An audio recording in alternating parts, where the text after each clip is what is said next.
नमस्कार साथियों। आज इस सेशन में हम चर्चा करेंगे क्लास 10th और 12 के फिजिक्स के बारे में चर्चा करने।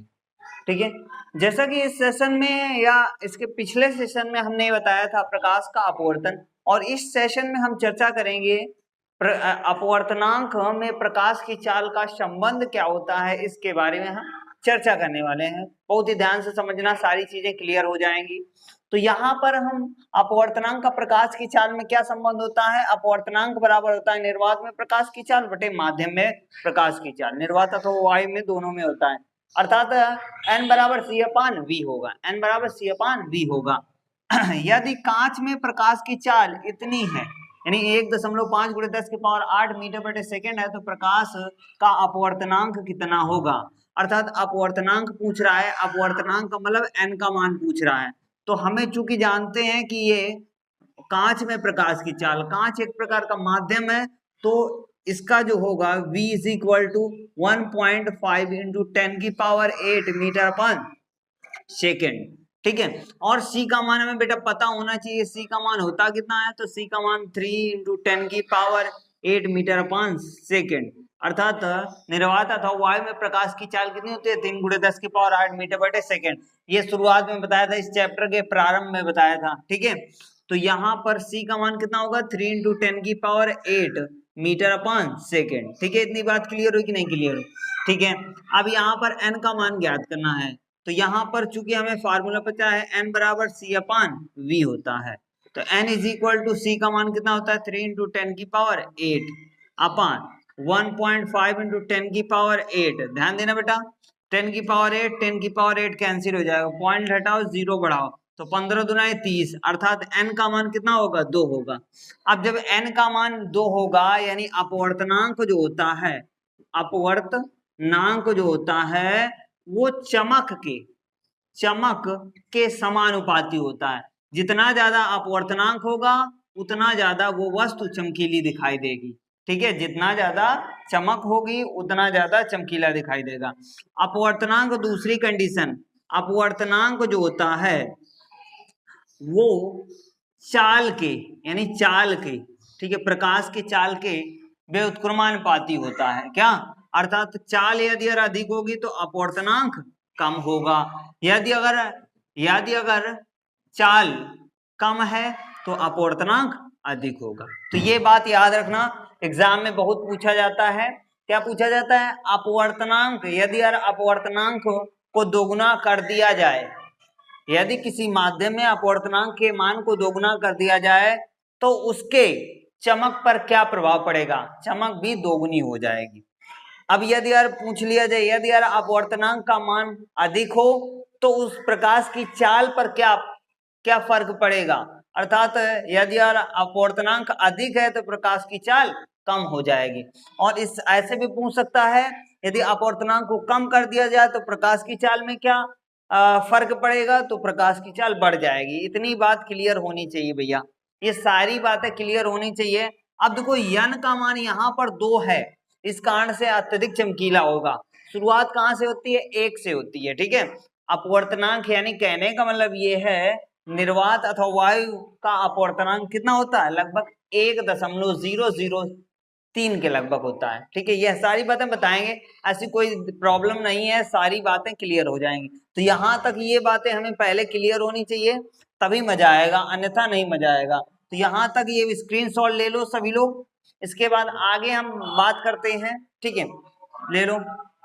तो इसके अलावा यहाँ पर हम जो है एक बात मेंशन कर देते हैं, ये कितना गंदा है, चलो कोई बात नहीं, इसको हम साफ कर देते हैं कायदे से। चलो भैया, तो यहाँ पर यदि क्या भैया, माध्यम यदि 1 2 हो, ठीक है, 2 माध्यम हो, तब क्या होगा, अपवर्तनांक।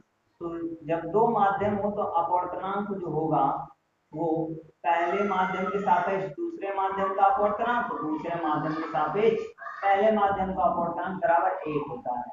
अर्थात कहने का मतलब ये है, पहले माध्यम या दूसरे माध्यम के सापेक्ष पहले माध्यम का अपवर्तनांक ज्ञात करना है, तो क्या हो जाएगा, ये बटे में चला जाएगा, तो 1 बटे पहले माध्यम के सापेक्ष दूसरे माध्यम का अपवर्तनांक। इस प्रकार से हम जो है इसको सॉल्व कर लेंगे। अगली कंडीशन हम बात करते हैं, यदि माध्यम कितने हो, यदि माध्यम 3 हो, कितने 1 2 3 हो, तब अपवर्तनांक क्या होगा, तो क्या होगा, पहले माध्यम के सापेक्ष दूसरे माध्यम का अपवर्तनांक इंटू दूसरे माध्यम के सापेक्ष तीसरे माध्यम का अपवर्तनांक इंटू तीसरे माध्यम के सापेक्ष पहले माध्यम का अपवर्तनांक बराबर 1 हो जाएगा। अर्थात यदि हम ज्ञात करें तीसरे माध्यम के सापेक्ष, हम ये ज्ञात करते हैं दूसरे माध्यम के सापेक्ष तीसरे माध्यम का अपवर्तन, दूसरे माध्यम के सापेक्ष तीसरा, तो ये सब बटे में चले जाएंगे, ये सब बटे में आ जाएंगे। पहले माध्यम के सापेक्ष दूसरे इंटू तीसरे माध्यम के सापेक्ष पहले, तो यहाँ पर दूसरे माध्यम के सापेक्ष तीसरा, तो यहाँ पर क्या हो जाएगा, इसको भैया ऊपर ले जाओ, तो ये हो जाएगा पहले माध्यम के सापेक्ष तीसरे माध्यम का, यहाँ पर क्या हो जाएगा पहले माध्यम के सापेक्ष तीसरे बटे पहले माध्यम के सापेक्ष दूसरे। तो इस प्रकार से हल किया जाता है। मेन हमें ये कंडीशन याद रखनी है, ठीक है, तो ये यदि यार ये हम याद रखेंगे तो सारी चीजें क्लियर हो जाएंगी, ठीक है। तो यहाँ तक भैया स्क्रीनशॉट ले लो, इसके आगे हम चलते हैं। चलिए भैया आगे बात करते हैं। आगे क्या है, क्वेश्चन बोल रहा है अपवर्तनांक का वास्तविक गहराई तथा आभासी गहराई में संबंध। तो अपवर्तनांक बराबर होता है वास्तविक गहराई अपान आभासी गहराई। अब इसके लिए एक आंकिक प्रश्न दिया है, यदि किसी कांच के पात्र में जल भरा है, यदि किसी कांच का कोई पात्र है उसमें जल भर दिया गया है, एक सिक्कों को उस पर डाला गया है, उसके बाद वो सिक्का 10 सेंटीमीटर यानी उसकी तली पर जाकर बैठ जाता है, 10 सेंटीमीटर जाकर बैठ जाता है, लेकिन हमें ऐसा प्रतीत होता है कि सिक्का 5 सेंटीमीटर पर टिका हुआ है, अर्थात 5 सेंटीमीटर पर टिका हुआ है, यानी नीचे से आभासी गहराई ऐसा प्रतीत हो रहा है कि 5 सेंटीमीटर है। तो अपवर्तनांक की गणना करनी है, क्या दिक्कत है, यहाँ पर क्वेश्चन लिखा है अपवर्तनांक ज्ञात करना है, तो हमें पता है कि वास्तविक गहराई कितनी है, वास्तविक गहराई, ठीक है, वास्तविक गहराई कितनी है 10 सेंटीमीटर, ठीक है।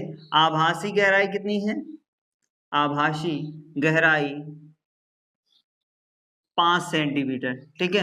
अपवर्तनांक की गणना करनी है, किसकी, अपवर्तनांक की गणना करनी है। तो चूंकि फार्मूला भी बताया, ये लिखा है, क्या लिखा है, अपवर्तनांक बराबर वास्तविक गहराई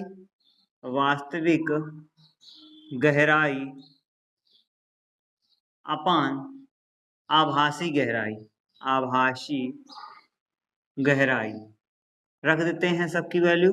वास्तविक गहराई कितनी 10 सेंटीमीटर, आभासी कितनी, तो अपवर्तनांक बराबर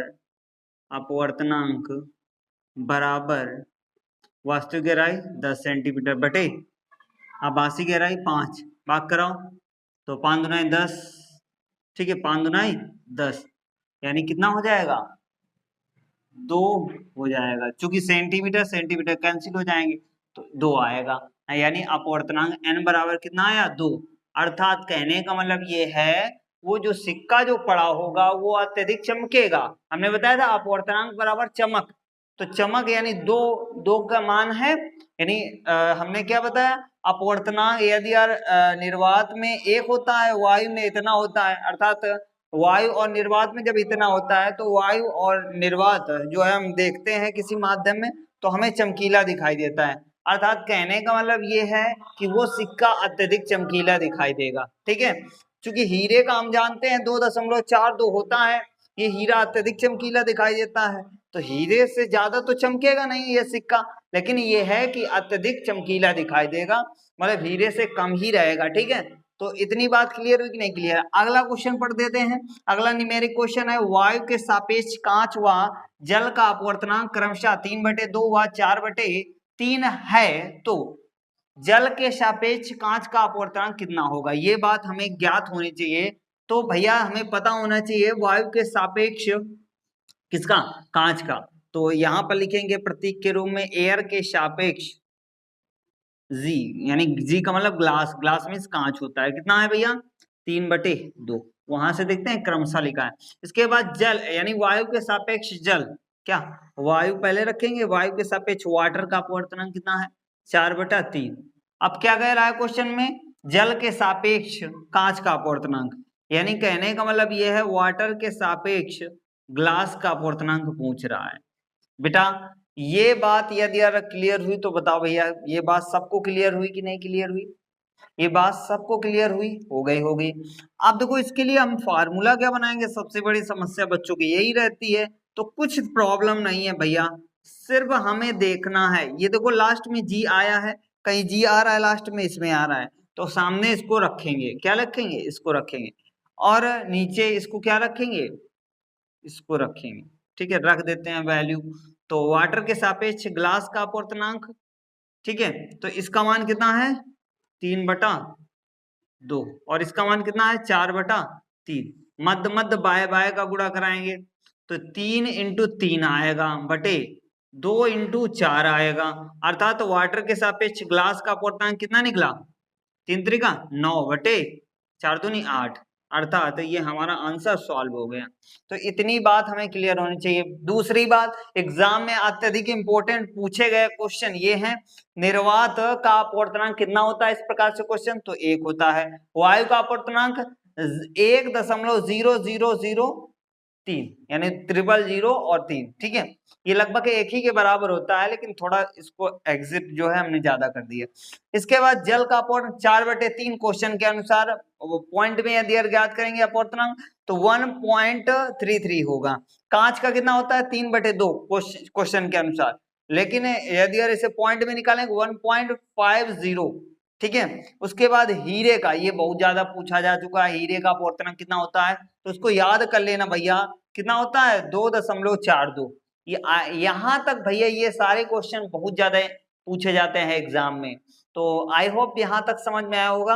यदि समझ में आया है तो दोस्तों के साथ में शेयर कीजिए, चैनल पर नए हो तो चैनल को सब्सक्राइब कीजिए। मिलते हैं अगले वीडियो में, तब तक के लिए जय हिंद।